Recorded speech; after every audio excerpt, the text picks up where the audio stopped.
कि मैं सुना कि बचपन में काफ़ी अभावों से गुजरना पड़ा, मुश्किल का सामना करना पड़ा।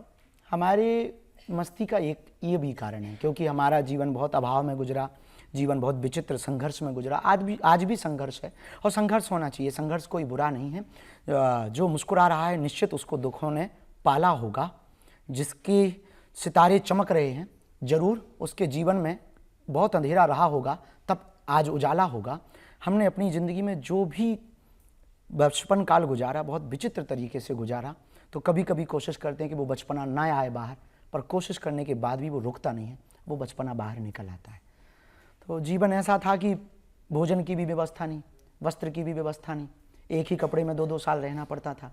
भोजन के लिए भी गांव में घर घर जाना पड़ता था, तब कहीं चावल मिलता था, कहीं आटा मिलता था, उससे फिर माँ भोजन बनाती थी। हमसे छोटी एक बहन, हमारा भाई भी था, तो हम बड़े थे घर में। पिताजी हमारे कुछ करते नहीं थे, आज भी नहीं करते।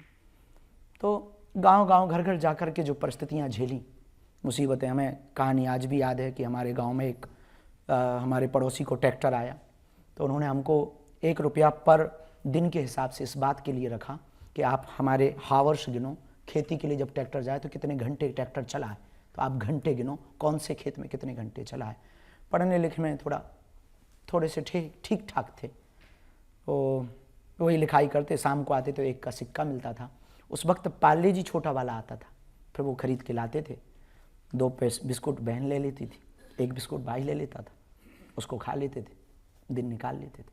तो मेला बगल में खजुराहो है हमारे यहाँ, मेला लगता था, मेला में नहीं जा पाते थे, तो माँ से कहते थे बाकी बच्चे पपीरा लाए हैं, कोई डमरू लाए हैं, हमको भी जाना है, तो कोई उधार देता नहीं था, ले जाता नहीं था। तो ये जो जितने संघर्ष रहे, अंधेरी रातें नहीं, आज लोगों को जरूर चमकता हुआ दिखाई पड़ रहा बागेश्वर धाम, बागेश्वर बाबा, महंगे चार्टेड या गाड़ियाँ, पर जीवन में जितनी अंधेरी रातें हमने गुजारी उसको हम भूले नहीं। तो हमारा बचपना मरा नहीं, उसको दबाया गया, खुद से ही दबाया, किसी ने नहीं दबाया, हमने खुद को ही दबाया। भाई के लिए, बहन के लिए, माँ के लिए, समाज के लिए, हिंदुओं के लिए, हिंदुत्व के लिए।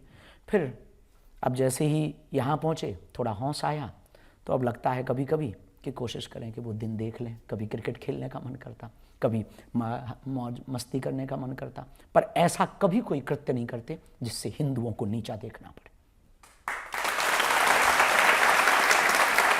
देखिए, ये बात ठीक है, थोड़ा बहुत मौज मस्ती करना, लेकिन अब तो आपकी लाइफ बिल्कुल बदल गई है। अनंत अंबानी की शादी करने के लिए स्पेशल प्लेन से आप ऑस्ट्रेलिया से आए। बुलाए कोई तो हमें क्या बुलाया, आपने बुलाया सो हम आपकी अदालत आ गए। वो बात अलग है कि आपने चार्टर्ड नहीं भेजा है, तो ये आपकी कमी है, हमारी कोई कमी नहीं है।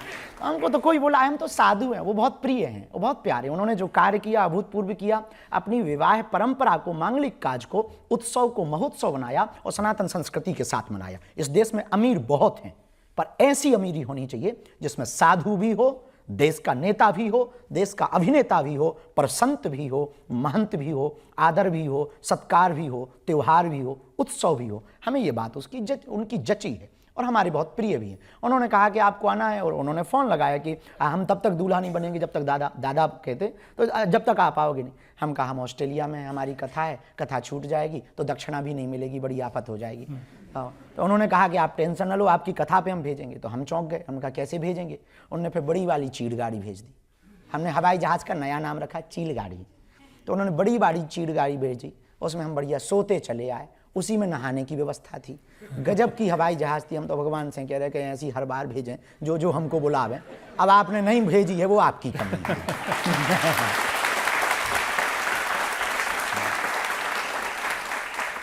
और रोल्स रॉयस भी भेजी उन्होंने एयरपोर्ट से लेने के लिए। वो दूसरी बार में, वो बनतारा गए थे, तो बनतारा में वहाँ पर एक छोटा सा क्रम था, अनुष्ठानिक क्रम था, तो वहाँ गए थे।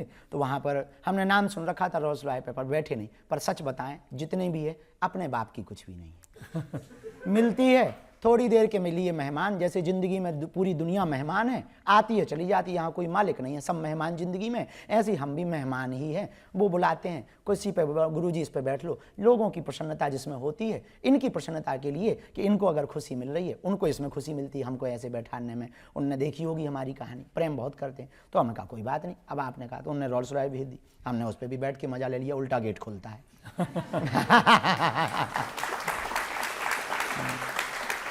लेकिन आप किस स्टाइल में रहते हैं उसकी कुछ तस्वीर मैं लोगों को दिखाना चाहता हूं। दिखा दो।